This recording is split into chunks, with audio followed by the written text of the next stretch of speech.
Hello everyone, good morning and welcome to Real Reds Talk. This is a transfer news special. We wish we had some great news for you lot, but unfortunately the news broke last night that Cody Gakpo will be joining Liverpool in a deal worth £50 million, 37 million plus 13 in add-ons. Paul Joyce was the original journalist to break the story, and then Romano and Ornstein confirmed it after that. Another one of Erik ten Hag's top targets isn't joining us. He's joining a rival, which isn't a great look for the board. And I would go as far to say we don't need a new striker to succeed. We need a new fucking completely everyone at the top. Everyone from the top down up until the manager, just fucking get rid of him because they're dreadful. That is now Luis Diaz, Nunes, and Gakpo that Liverpool have hijacked in clinical fashion. They get their business done like that. And I don't know if you guys remember with the Fabinho thing as well. Like, as soon as they wanted Fabinho, they announced it at like 5 o'clock. It was linked, 8 o'clock, boom, deal done. They're just absolutely clinical in the market, unlike us. And we know, obviously, lads, United have been linked with him for a long time now. We as a channel have done numerous shows on him. We know Erik ten Hag wanted to play her. We know PSV wanted to sell. We know Gakpo wanted to come to us. And yet somehow we still fuck the deal up. Sam, what was your initial reaction when you saw the news that broke? I know Severe is having a go at me in the chat for this, but like, is it the Conor McGregor phrase? I'm not surprised.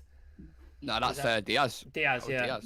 Yeah, Diaz. I'm not surprised. That's no surprise, motherfucker. I've been saying this for fucking ages, and you were all going, no, it's definitely getting done. It's definitely getting done. I said, we'll find a way to fuck this deal up. We will find a way, because that's what we do as a club. Sancho took 2 years to fucking do the deal, and there was nobody else in the race. Nobody else wanted him, and it took us 2 years to fucking do it. Frankie de Jong, how long did that go on for? Like, going on. 14 weeks. Still going on. 40 weeks, couldn't get the deal done. Cocked that about. Bruno Fernandes was on a plate in the summer, in the January before. It was on a plate. We couldn't get it done. And then January, we fucking panicked because of the state of the club and the way we were going. We had to get somebody, and we got him in, and he saved us Champions League football. But we overpaid for him. We overpaid for Casemiro. We overpaid for Alessandro Martinez because Timber was our first thing. God knows how much we overpaid by Anthony because he's not worth 90 million or whatever we paid for him. He's not worth that. So this is what our board do. We delay, we put it off, we put in stupid bids, and then they end up paying the price that they quote for anyway, or overpaying. This is what we do, man. Like, it's just, this is the state of the club until these owners leave, until this board disappears. This is what's going to happen continuously. I said to Severe, name me one transfer we haven't overpaid and has done well. Where's the one? What, this summer? The summer that's just gone? No, just like the last couple of years since Fergie left. Give me Bruno was the only one I could think of. I think we overpaid for him. 50 mil? I think in the summer we would have got him cheaper if we'd done it. I don't know. The stats that he was putting up in the Portuguese league, the goals and assists he was getting, I think 50 mil was a fair price, to be honest. I think we overpaid for him. The only one I can name is Ericsson. That's it. Got him for free. I mean, the actual ratio itself obviously isn't great when you look at it. Like, there is strikers, it's not happened. We've not done it. Cavani didn't work. Igalo didn't work. Zlatan, sort of, maybe you can sort of maybe stretch that one. Hasn't worked. Martial, one good season so far. Like, it hasn't worked. We haven't done it. It's a continuous failure of the board and continuous failure of us as a club trying to do transfers. You just pointed out with Liverpool, then they find the target, they execute, and they get it done. And it's done within, 24 hours, a week at best? Darwin Núñez, we were like linked with him for 6 weeks, however many weeks we were linked with him. We were going back and forth. And then Liverpool was like, nah, we're going to go get him. And in a day, it was done. Like 24 hours, and they got it done. Like, obviously, they overpaid for him, but like they got the deal done. Fabio Carvalho, we didn't hear shit about him from any club, and they went and got him done within like a couple of days. It's a monumental failure of our board, of the club, of the owners, everybody who's in positions of power and charge. They've let yet another manager down, and it's going to continue until these Glazers go, and hopefully it's before the end of the season, because if we go into the summer with the Glazers still in charge, same shit again. It's going to be the same thing happening again. And we are going to dive into what the certain journalists have come out and said more detail in terms of strikers and etc. etc. And obviously there's been a lot of reaction to this. People were going live straight away last night when it broke. But as a fan channel, we wanted to kind of collect the data, get the reaction from a couple of journalists, and break it down. This is why we're doing the morning show. But yeah, Aaron, just give us your thoughts on that Gakpo story, please. Well, I was actually asleep last night when it broke, and then obviously, I've got a 1-year-old. She was stirring and that on the baby monitor, so that woke me up. But then I've noticed in the corner of my eye, my phone was flashing, like kept lighting up. Was she saying like Gakpo? No, Gakpo. No. Yeah, she must have had a bad feeling. But so I've obviously I checked my phone because my phone's never going crazy at that time, and I couldn't believe it, man. It's like fully woke me up. I sat up in bed, I was reading, I was like, how? Yeah. But do you know what? The more I thought about it this morning, we need to see what comes out, because if he was told he could only sign like one player, for example, like what do we need more, a left winger or an out-and-out striker? But that's all like a scenario where we're trying to think of the positives. But I don't know, man. It was just there. It was lined up for us on a plate, wasn't it? And we fucked it up basically. Well, a lot of the stuff that's coming out, and especially from this Howard Nurse, who's a journalist, he's been spinning his web in the journal world, and he was saying Cody Gakpo was considered but was never a serious target for Manchester United. United's scouting department was never convinced about Cody Gakpo's level of development at the current time. Yeah, okay. And when they say that, they wasn't convinced, I would absolutely love to sit in a room with him and just say, can I just ask you like what he wasn't convinced about? Was it his goals and assists? Was it his pace? Was it his creativity, physicality that he doesn't lack? His fluidity across the front line, he can play in several different positions. He proved he could do it on the big stage at the World Cup? Like, what was it that didn't convince you? Because I'm a bit confused there. Was it his price tag? No, because he's just 37 million plus 13 in add-ons is fucking a very good price for Cody Gakpo. We probably would have paid an extra 5-10 mil just because of Manchester United. But Liverpool have saw an opportunity there and gone, you know what? He's tapping. Everything's already done, ready to go. You just got to offer the money because PSV are desperate, as we knew, financially. And they just went and done it. Clinical fashion, bing, bang, done. And I liked what Laurie Whitwell said about this as well. He said, Liverpool moving for players quickly and away from the public gaze is a reoccurring theme. Cody Gakpo has been under discussion at United, but his best position is left wing, and spending in January is usually restricted. Money could be kept for a proper centre forward. I do like bits of this from Laurie Whitwell, because he said this for a while now that there probably won't be a lot of money being spent in January. It'll be one target at the most, which probably means a stopgap loan or maybe a Yao Felix, but probably more than likely an Arnautovic type of striker to fill the gap until the summer. How do we see January going now, Sam? Who do you think? I know Aaron's going to say, and I want to talk to him about that player in particular, but who do you think personally? Again, my stance hasn't changed. Like before the Gakpo situation, I didn't think we were signing anybody, and this has kind of reinforced it. Two things I think have happened here. I will go Severe's positivity first. Ten Hag has either looked at him and he's moved on to another target, and he's gone, I need some out and out number 9 striker. That's the positive. That's, if you're thinking positively, that's what you got to hope that's happening. That Ten Hag has gone, no. I'm looking at it. Yeah. That you got to hope Ten Hag's gone, no, I need somebody out and out number 9. I've got wingers, like I need somebody out and out 9, and he's gone, no, let's leave it, and walked away. The other option is the board. Ten Hag has gone, get me Gakpo, and the board is delayed, not put a bid in, because there was reports saying everything was lined up, but United have yet to put an official bid in, officially offer money, blah blah blah, and we were delaying it like we do. And then Liverpool have seen an opportunity that they can complete the deal like that and gone in and done it. There's the two sides of the coin. So depending on what you want to believe. I still think we're not signing anybody in January, because all the signs are coming out, the usual thing of we overspent in the summer, the market's not right, it's about the right player, not just about any player, blah, blah, all the usual bullshit that comes out. So I just think we're not signing anybody, and I think Ten Hag's going to have to make do with what he's got, and that's going to be the season. Yeah. Aaron, you might actually get your man in Memphis to buy. Do you think they'll go for something like that, or do you think they'll maybe spend quite a lot of money, what's being rumoured, for a Yao Felix loan? So, for example, I think Fabrizio Romano said the full package was worth 15-20 million for a loan, which is a lot of fucking money, which it will then end up going back to Atletico Madrid unless we paid an extra kind of 100 mil on top of that. So how do you see it kind of panning out in January? Yeah, if we can get a permanent move, I'd favour a permanent because, like you say, Yao Felix, we could end up spending close to 20 million. You go back in to Atletico in the summer and we end up losing out because we know that we take forever to get deals done. Yeah, I think we're gonna have to go and get a striker. But they didn't even come out with a figure that I've seen. Usually you get like in the summer their ballpark of there's about 150 million to spend, but I ain't even seen nothing for January. So someone like Memphis would cost 5 to 10 million. That's probably what we'd look to spend. Yeah, but it's like searching the market then. Like you look for who else springs to mind that you could go and get in January? You'd probably have to pay a decent amount of money for him. Well, this is the argument. Sorry to cut you in there, and there's a lot of discussions that the Glazers aren't going to spend when they are selling the club. But who's just bought Gakpo? Liverpool. Who's selling the club? FSG. So where's the debate there? That's a well-run club.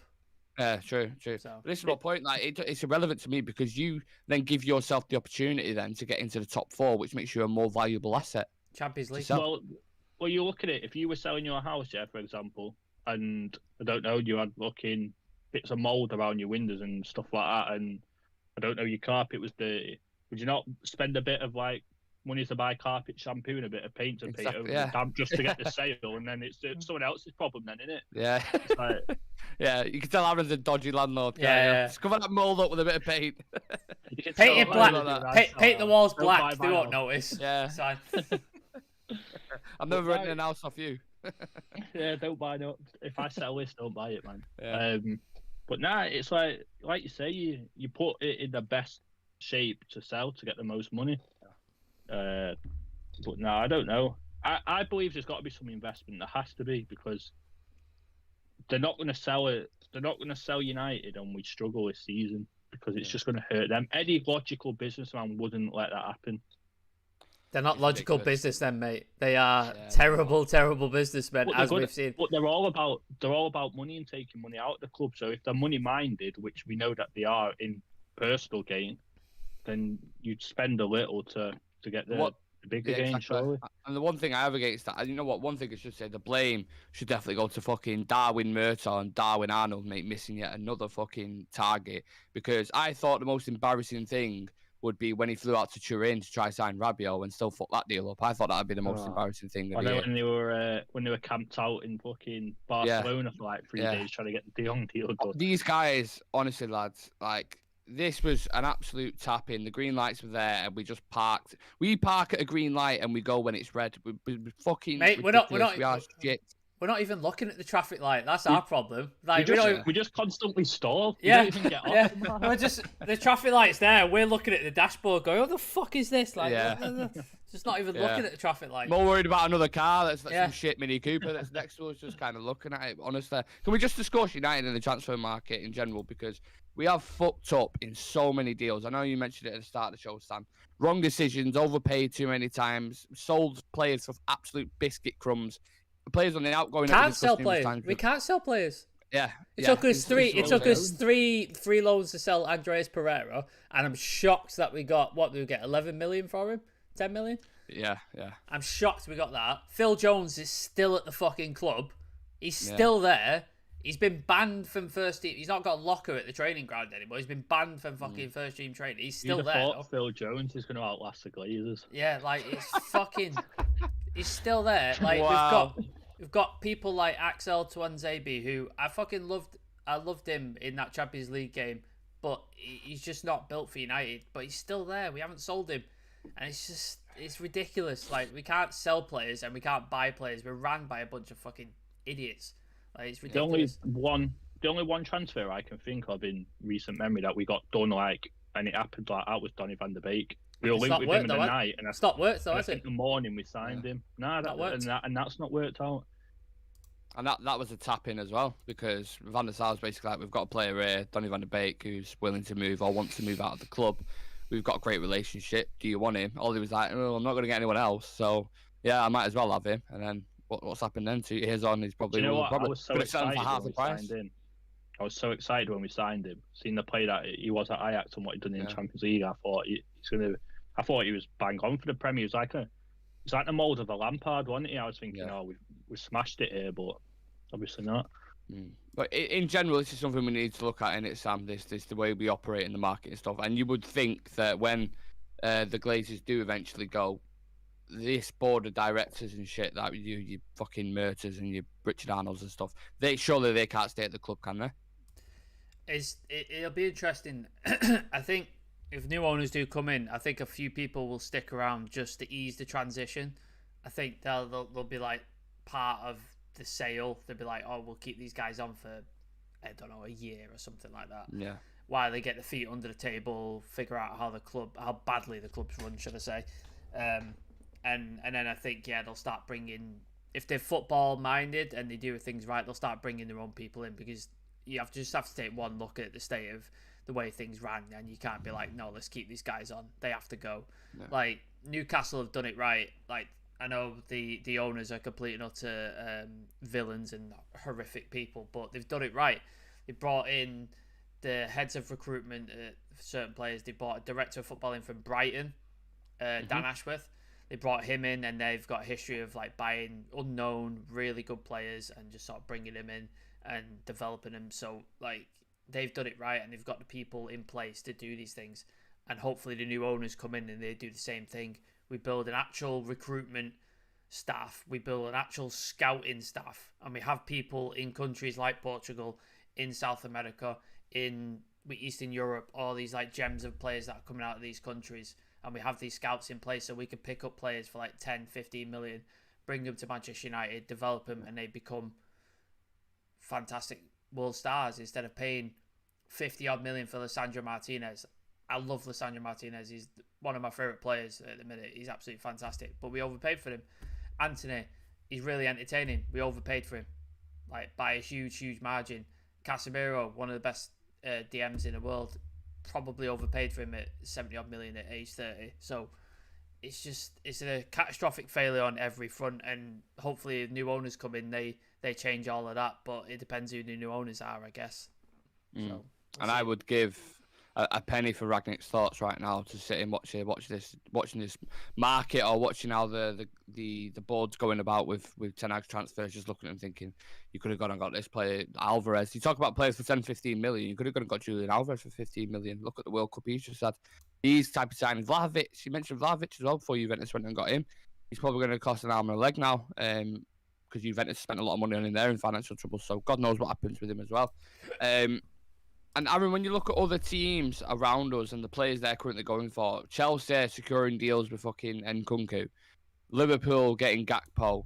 I mean, City, do they even need any attackers? I'm not even sure. But I would go far to say United right now have out of the top six, probably have the worst. Not the worst, because I think that's a harsh word, but out of all of them, the worst attacking lineup. Would you agree with that? And how do you compete with that as well if we are already competing for top four? Do you know what I mean? I think player for player, our attacking lineup's better than Arsenal's. You think? What, Saka as a unit? Saka, Martinelli, Ødegaard and Jesus? Player for player, yeah, I think so. I disagree, but yeah, more than welcome, go on. But yeah, it's just the key word, man, recruitment.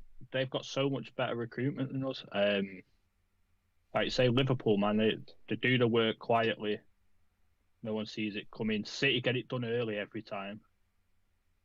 Chelsea in a transition period, but obviously they've made a big signing. They've signed a player from Molde as well, I think, a young striker. I don't really know much about him though. Edouard, was it? Something like that, yeah. Yeah. And then Arsenal, they may sign in this window. They may even end up with João Felix. I was about to say that. Do you think they'll go for Felix? Yeah. Well, they're probably going to have to go for someone, aren't they? With Jesus being out. They can't really rely on Nketiah. We're just too slow. It's like, and that lets us down every time. It's like we just watch the boat go past in it every time. We miss the boat every time. I don't know.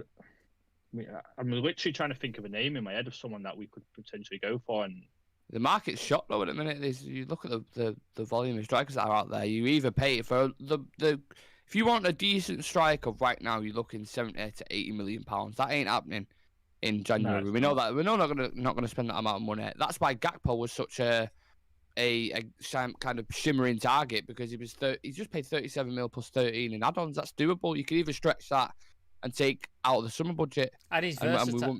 He's versatile as well. Yeah. Like, he can play across the front line. Yeah, exactly. I read this morning, though, I can't remember who reported it, that we had the chance to counter offer, and we stepped away. Yeah. So that's the only thing that's making me hope that we have a striker lined up, because even if we did get the chance and we wanted him, and he wanted to come to United, surely if we'd have offered just an extra 5 million or something, it would have come to us. Yeah. But he was very close to joining Leeds in the summer. I think we was discussing last night. It was like, Southampton as well. Yeah, 99%. Like, and that means he's desperate to get out. If you want to go to Leeds, I'm not even going to say with all due respect, but if you're going to transfer to Leeds, you want to get out of that Eredivisie and you want to play in the Premier League. So he definitely wanted to. But the thought of signing for Manchester United is massive for any player. Even where we're at the minute, it's absolutely we are a huge draw in world football. And like we said numerous times, the tapping was there, but we didn't go for it. Fabrizio Romano was speaking on his YouTube channel this morning, and he said Erik ten Hag was a big fan of Cody Gakpo, and Man United were in touch with his agents in the last few days, weeks, and months, but never made an official bid because they decided to wait and discuss internally before acting. But the killer thing with me is that ten Hag wanted him, and the board haven't backed yet another manager. Like, how many managers have we discussed and sat here when they've wanted a certain player? I even go back to fucking, what was it, David Moyes, when we was linked with Thiago and Toni Kroos and Bale and these kind of guys, and we got Fellaini. Like, it's happened with numerous. I'm pretty sure Louis van Gaal offered a list, and he had like Neymar on it, and he had a couple others, got rejected. Yeah. Jose Mourinho famously wanted a centre back, never got it. Like, this is going on. This is 10, 15 years. This has been happening, isn't it, Sam? Mourinho wanted, is it Koulibaly, Maguire? There's somebody else. He wanted a few different centre backs. I think he wanted Pretend at one point, wasn't it? Yeah. He wanted a few. Louis van Gaal wanted Neymar when he was at Santos before he even went to Europe. So, and then the crowning turd on all of it is Ralf Rangnick. Every single player he's named has gone to a big club. Every single one of them. Nkunku, Julian Alvarez, Vlahovic, all of them. He was like, these are the players you need to get, and they've all gone to big clubs and they're all succeeding. They're all probably going to succeed, and it's just ridiculous. We could have got Julian Alvarez, what was it, 15 million we were offered him. Do you know what the funny thing is as well? The one manager who they have backed really is Ole Gunnar Solskjaer, and the signings they backed him with are fucking dross, mate. Like, the players like Maguire, Wan-Bissaka, Dan James, who isn't even at the club anymore. Cavani isn't at the club anymore. Donny van de Beek hasn't worked at all.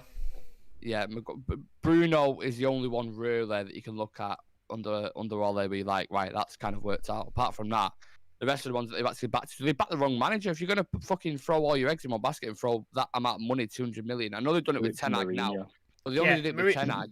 Jose would have delivered trophies if you backed him to the full. Exactly. Well, he delivered trophies anyway, regardless. No, but he would have backed him. Would have finished second. He would have finished. Yeah, that would have been that extra kind of thing to propel him there. And the only reason why they spent that much money in the summer with Ten Hag is because of the way the results were going. They didn't plan to buy Casemiro and Anthony and spend that much money on them, and that's why they're broke now. They've got, I've seen a thing before, they've got something like 24 million in the bank or something. And that's until the summer, until when they see the next kind of revenue rates. And all the purchases we've had recently have been put on credit cards, essentially. They're all like on credit, so we've not actually paid for any of the players that we brought in this summer. It's all on credit, which is, it seems like the Barcelona style of fucking marketing and Barcelona style of financial school here, because this is not good. Like, whoever's buying this club is in for a rude awakening, because you've got a lot of debt to sort out. You've got a stadium to fix, or even rebuild or build a new stadium, because that was, the Glazers apparently looked at that. That was apparently the final nail in the coffin to decide to make them sell, because they looked at how much it would cost to either redevelop the stadium or buy a brand new one, and they went, "Oh fuck that," and just were like, "Let's sell the club and let's get out." You got to redevelop the training ground because it's not been invested in for 10 years. Because we used to have the top of the line training ground. Now Leicester's training ground is outperforming ours. Got to invest in a new recruitment, new board, all that sort of stuff. So yeah, whoever's coming in. That's before the squad. That's before transfer. That's before transfer. So the new owners are in for a rude fucking awakening. Cause they're gonna find rot under the floorboards. They're gonna find the foundations cracked. Everything is gonna be. They're gonna think I've sold it. I was just about to say that. Yeah, you're gonna see paint over the mold. That's what I was gonna say then. Yeah. I had a really good thing that I was going to say then. It's just because that came up then, and I thought there's an opportunity to strike about the paint with mold. My thought process. Just while you're thinking about it, while Sam said about payments being on like cards and that, I read this morning that apparently what excelled the Liverpool deal was that to getting it all up front, I think United wanted to pay it like bit part. Yeah, £1 a month. Basically, they're doing an Argos job, aren't they? That's what United are doing. £1 a month for the next fucking 10 years. Jesus Christ. Yeah, this is what I was going to say. So when the Glazers first bought United, it was a very attractive proposition because obviously Fergie was still there. We was winning things, and it was just basically you knew you was going to make money off it. Now it's a completely different situation when someone's coming in to buy it. That's why I don't think the list will be as long as people think, because you've got to invest straight away like 2-3 billion. Yeah, that's it's a long-term kind of thing. You're going to be waiting 10-15 years. Now, naturally, United will probably go up in the stock price, share price, whatever you want to call it, will go up in the next 10 years. You'll probably get an extra couple of billion out of it. But the amount of money you have to invest initially when you're coming in, I don't know who's going to take over. If someone is going to take over this, I think it will be state ownership or something like that, because the amount of money that I could just said then that has to go into this, it's not. I don't think you can just get an American investment firm, because you're not going to get a return on it for a long time. So I don't know. I don't know what's going to happen with this ownership model. I don't know what's going to happen with the striker situation. But can we get just some predictions from you lads before we kind of finish the show off? Aaron, I'll go to you first. In January, if we sign a striker, what striker do we go for? There's rumours that obviously the Glazers are going to sell by the first quarter next year. So do you have kind of either a preference or an idea who will come in as ownership or who you want? Yeah, talk to me about that. Ownership, I'm with you. I think it's going to be something like a state, like a Saudi or like Dubai or something like that, because there's too much investment needed. Someone like Jim Ratcliffe and that, they've got a lot of money. Obviously, they're all going to have a lot of money, but when you look at the money he has and how much is in, I had to look at it and compared to the investment, what's he going to leave himself with? I know it sounds mad saying like, leave himself with a couple of billion, but it's like. Also, as well, not just on that, Aaron, he's not exactly doing well with Nice in France. No. The way he's set up there, I had to look into that as well. He's not exactly doing a great job with them. So they've signed a load of has-beens, I think, like looking Aaron Ramsey and that. Yeah. So I don't know. I think, and I know a lot of it is sports washing. I don't want to go down that road, but then, like City have got questionable owners, Newcastle, but they actually look like when you look at the club, they're actually being run properly. Yeah. So I don't know, man. I don't want to go into it too much because give us predictions. I think it's going to be someone like a Saudi owner, and I think it's going to be done by the summer. I think it's going to be I think in the next few months it's going to accelerate. I think we'll get January out the way, and it'll probably accelerate pretty quick. And probably that's being hopeful, but. What about striker? Do you think we get someone? At this point, I don't know. I really don't know. We've got to get someone, whether it's like someone like an Igalo or. I love the guy. I love his energy, but fucking hell, it's not. That's all I loved about him. Yeah. And the goal he scored against Lask as well in Europa League. Yeah. But it's like you say it. I always bring up the name Memphis, and it's not even a player that I really like. You know what I mean? It's like it's the easiest deal. A viable option, isn't it? Yeah. For like, I think Barca are happy to get rid of him for like 5 million. I read, or 7 million, or something like that. Yeah. And he does score goals. Like you look at I think until this season, I think he's suffered a bit through obviously Lewandowski going and an injury. But it's like you look at his past seasons and he's hitting double figures, and we need someone that's going to score goals. So Memphis Depay and a state ownership for the new year. That's what you think was happening with Manchester United. Sam, what about yourself? Predictions. Shout out to 28 people in the chat. Thank you so much for the support. Please subscribe if you're new here. We appreciate it. Let us know about Gakpo as well. Yeah. Talk to me about Gakpo. Are you fuming? Are you looking for another striker? Talk to me, please. Zoe's media house is saying Amazon, they'll buy Man United. I mean, that's the dream, isn't it, really? Like, if Amazon came in, that would be the dream scenario. An Apple or an Amazon. Again, like, you know my feelings on billionaire owners and billionaire sort of entities and stuff. There are no clean billionaires. There's nobody who can come in who has their hands completely clean, despite like what you may think. Everybody's got blood on the hands. Jeff Bezos got blood on his hands. Elon Musk got blood on his hands. Whoever you want to fucking up Twitter. Yeah, I don't know what he's doing with Twitter. Well, he's also out of his fucking mind as well. So that's you don't want somebody like that who's running Twitter on a whim. You don't want somebody like that running a football club. So let's move on from him. But yeah, there's nobody clean that can come in that would satisfy me to the point where I'd be like happy, 100% happy with the ownership. The ownership thing, like my ideal scenario is fan ownership. A rich philanthropist buys the club and then hands it to the fans. That's my ideal scenario. It's never going to happen. Will never happen in a million years because there's too much money to be made for Manchester United. So it's never going to happen. But that would be my ideal scenario, much like the Bayern Munich sort of system, 51, 50. I think that would be ideal for me. Obviously, it's never going to happen. It's a pipe dream. So I'll let that go. I think you're probably right on the state ownership. It's probably going to be a Saudi-backed, a Qatari-backed, a Dubai-backed, someone, Bahrain, name a Middle Eastern country with a lot of money, a lot of oil. I think that's probably the way it's going to go, which is sad.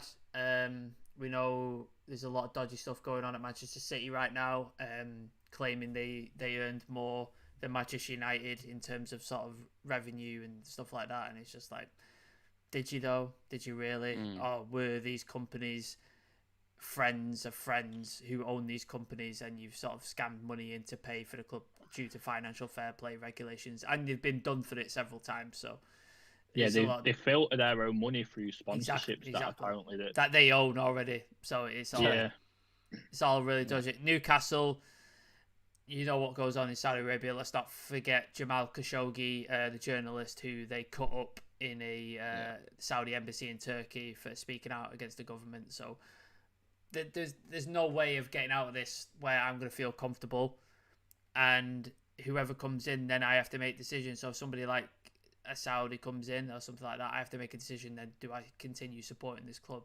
Because just on Saudi, Sam, go on, Nick. Very, very quickly, just on the Saudi ownership stuff. For anyone who doesn't really know, or is anyone who's curious, just have a look at the Prince of Saudi. Have a look at his background, then come back to me and let me know what you think, because fucking dodgy past, very dodgy. Wow, I just absolutely dribbled everywhere. You got really excited. You got excited about Gakpo. Like, Fuck yeah. God knows what's happened there. But sorry, Aaron, what was you going to say? I was going to say about Sam. Would it get to the point where, like you were saying, if someone was to invest, would it like affect your allegiance to United? Yeah, I think if someone like a Saudi group came in, like who owns Newcastle, it's effectively the Prince of Saudi Arabia who owns Newcastle, something like that. Yeah, I think I'd have to make a decision and probably walk away. I think that would make me do it because I can't. I pontificate and say a lot of stuff about human rights, and I'm quite strong in my opinions about it. And I think I'd find myself a bit of a hypocrite supporting a football club who is owned by people who abuse women's rights, who have no identify for gay people and people in the LGBT, and are cutting up journalists for speaking out against them, and then using a football club to boost their image and make themselves look better. I think that might be the point. I'll walk away. But again, it depends who it is who comes in to buy it. the thing is with me is why I'm conflicted with this is because even, for example, if you take it away from football, the everyday stuff that we use, like iPhones, are kind of have this moral thing around them that you use them because if you know how they're made and you know that about the suicide nets that they kept outside of things and shit like that, like it's hard because everyday stuff that you are surrounded by, literally are affected by these things. So then, how far do you take it? Then, like obviously, everyone has a different kind of moral compass, and I would fully understand if obviously Sam was to do what he said then, but I don't know. It's a weird one. It's another thing as well is the competition because if you don't go with state ownership, you have to. If you want to win a league, you want to win a Champions League, you have to do it. City, PSG. Newcastle will be. Liverpool are the only ones who have broke that mold. They're the only ones.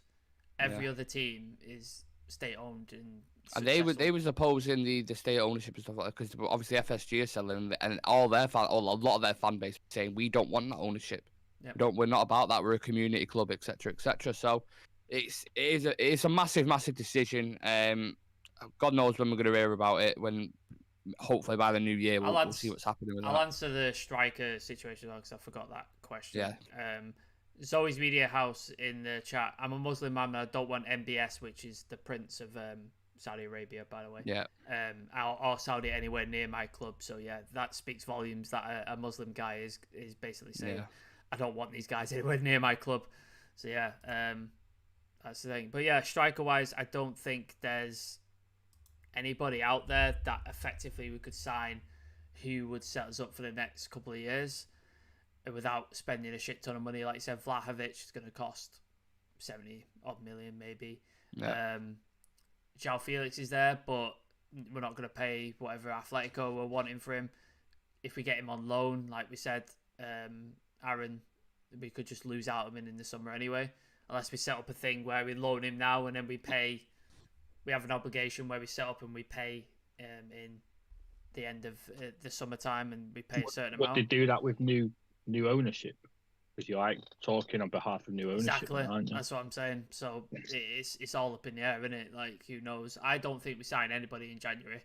I really don't. But you never know because I thought this Gakpo thing was nailed on and he's gone to Liverpool. So it's all up in the air. Like there's a lot of uncertainty at Man United at the minute. The only thing that I sort of try and concentrate on and try and make me happy is what's going on the pitch, because Ten Hag is making stuff happen, and it's nice to see on the pitch. Everything outside of it is going a bit tits up in a minute, but yeah, it'll be interesting to see what happens. 30 people in the chat, by the way. Thank you so much. Like this is amazing. We appreciate it. Subscribe to the channel as well if you haven't already, please, and smash a like on the video. We really appreciate the support. Just some thoughts for Ten Hag, lads, because this year, the things he's had to deal with this year, when he came in at United, I bet he thought it's going to be a tough job. It's going to be a few bumps along the way. He did not think that Ronaldo would leave in such clinical fashion and do two-parted interview with Piers Morgan. I bet he definitely didn't think that. Yeah. He didn't think the Glazers were going to announce not even halfway through the season that they was going to sell the club. These things that are going on with transfers and shit going on off the club as well. He's probably just sat there. I'd say he'd be pulling his hair out, but he's got nowhere to pull out. So he's probably sat there just like scratching his face or some shit, because this is hard to deal with as a manager, let alone just get results on the pitch. He's got to deal with all this fucking shit as well. He's probably spoke to previous managers who've been there, like a Louis van Gaal, and just said like, what's it like, mate? And they're like, listen, you're in for a fucking ride. Let me tell you, you are in for a ride.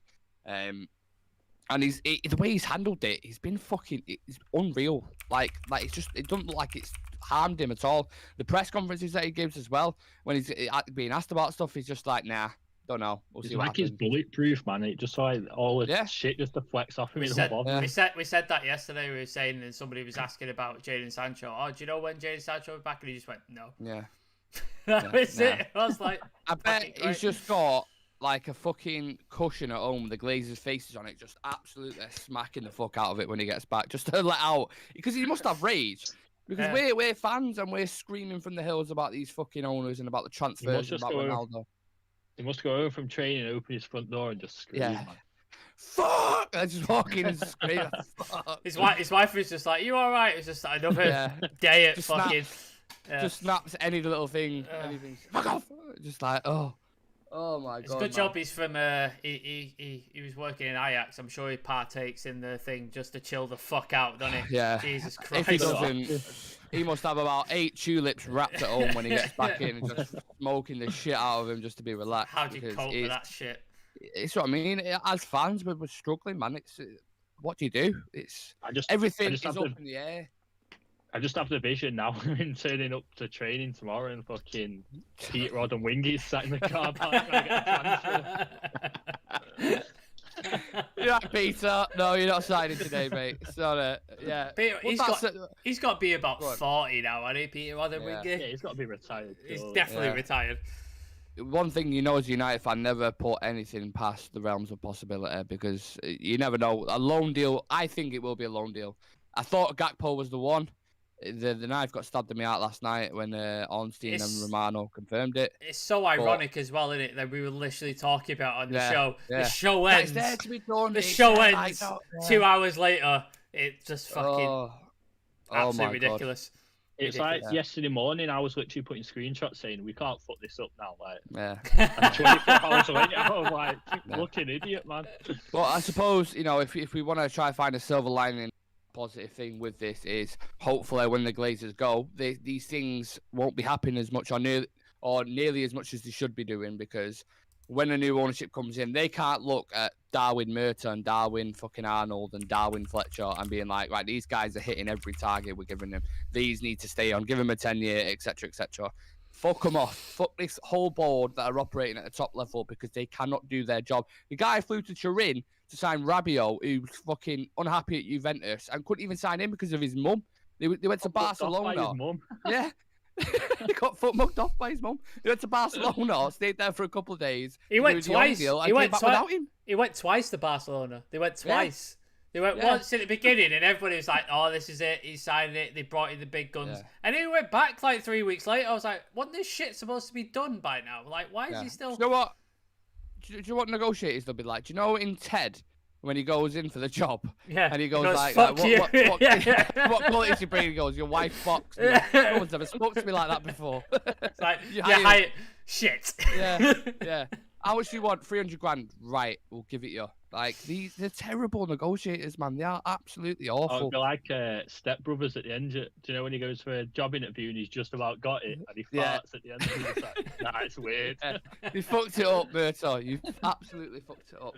And I remember at the start of summer as well, everyone going, Murtaugh madness. He's gonna drop a look at all these players who look to sign. Darwin Núñez, Frenkie de Jong. It was very nearly Rabiot and Arnautovic. Very, very nearly. Maybe we'll return for Arnautovic. Do you reckon he goes in and he has a briefcase and like with the money and stuff like that, and he goes, "All right, we want to buy this player. Cool, this out. Well, I will give you a shiny penny and a Manchester United mug. Yeah. Deal? Yeah. Cool. Well, that's Edward. At this point, I think he's dealing with monopoly money. Yeah. Ed Woodward said it was like when he was speaking to Jurgen Klopp and Tuchel. Yeah, it was like, it's like Disneyland. You want to see how we are over here, the commercial aspects, blah blah blah. Like, no mate, some shit needs shaking up at this club. It is about time. The winter transfer window is upon us. The ownership remodel is upon us. But we've got a game tonight, lads. I completely forgot. I've been talking that much about transfers and stuff like that. Should we get Aaron's thoughts on the game because we did preview, didn't we? So let's get. Yeah, that'd be nice. Nottingham Forest tonight, Aaron. How do you see it shaping up, mate? I said in the comments last night 4-0. I'm a bit less positive now. Yeah. No, I think we'll beat him comfortably. But yeah, just to add back to just what we've been talking about, I have even more respect for Fergie and David Gill now, because what they were doing, they must have had everything on strings, like literally just them two. See, I wouldn't trust anyone else. The main thing for me now is we operate on the pitch, right? If we keep getting results, because if that starts falling apart as well, that's like the only thing we're clinging on to at the minute. Ten Hags, we're playing good football, despite certain players. I've just fucking dribbled again. What is going on? You're having a stroke. It's not like, lift your arms up. Just check. Make sure you're not having a stroke. I'm good. I'm all right.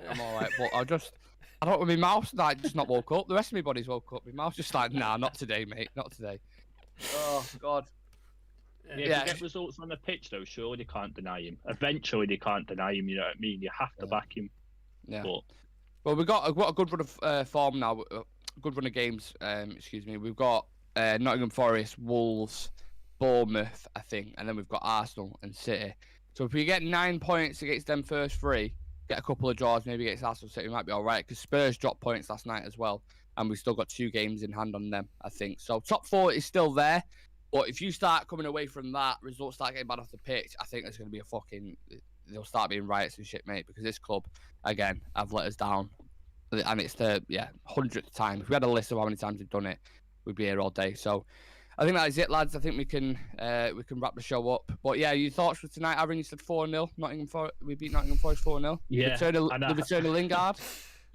And I hope that we've allowed Dean Henderson to play in his contract against us, so all 4 goals go past him, man, and shut him up. Just bin 4 goals. I hate to be the bearer of bad news, but he's not allowed to play. He will be on the bench. Lingard, however, will be allowed. So maybe he'll be moonwalking at Old Trafford. Who knows? Hopefully not. Hopefully we're 3-4. Yeah, we're 3-4-0 up. But yeah, excited for the game tonight. Can't wait to see United back in the Premier League and just watch for 90 minutes, not think about other shit going on off the pitch. We've already done a prediction, but what was your prediction again, Sam? Was it 2-0? 2-0. Did you say? 2-0, yeah. 2-0. Perfect. Thank you for everyone watching. If you want more regular news updates and things like these, make sure you head over to our socials, Real Reds Talk. The links in the video description, or just look at the things at the bottom of the graphic. And yeah, subscribe to the channel, like the video, and we'll see you in the next one. What's tomorrow now? Wednesday? Is it the Wolves preview? I can't think off the top of my head. No, the Wolves preview is Thursday. So Wednesday. Breaking news. Yeah, breaking news show. So knowing United, there'll be more stuff coming out of this. So. Also, if you are part of the fantasy league, obviously it's a bit late now to do your picks for the thing. But do your picks for this upcoming games for I think it's New Year's Day, is it? We play New Year's Eve, New Year's Day. Which one? Yeah. New Year's Day, innit? Yes, so get your picks in for that set of fixtures, because I am currently 3rd in the league. So are you 3rd? I am 3rd, yeah. I've not checked where I am. 70 points this week I've got. I've absolutely murdered it. So yeah. 13th. I am. So yeah, come at me. I'm because I don't want to. Nick's already bought me a retro shirt for this for Christmas. I own another one if I win this league. So come on, somebody else. So does that mean if you win this FPL, I don't have to buy you another one? No, you do. That's the point. Oh, okay. Right. Then I own 2. So it's can I just put it out there? Choosing or? Just a random one, but it'll be a nice one. It'll be like, we'll get a good one. It's not going to be a Charlton Athletic one. Don't worry about that. But I'm only 13 points behind you, Sam. Okay, so that's good. I'm coming. Lucky Singh is saying in the chat 4-2. Dan Raj is saying 3-1. Glazers out a lot in the chat. Yeah, there's a lot of Glazers out in the chat, so I appreciate that. Dan's saying, Sam, every time pick this topic, let everyone know that he is 3rd. Yeah, of course I do, mate. Of course I do. Yeah, of course. It has to bring it up right at the end. But yeah, if you guys want to join us for a watch along, I'm doing a watch along later on for the Nottingham Forest game. I'll be live on TikTok and YouTube. So make sure you check us out on TikTok as well. Real Reds Talk. Yeah, that's it, lads. We'll wrap it up there, and we'll see you later on for the game. Take care, guys. Thank you for watching. Have a lovely day. Peace.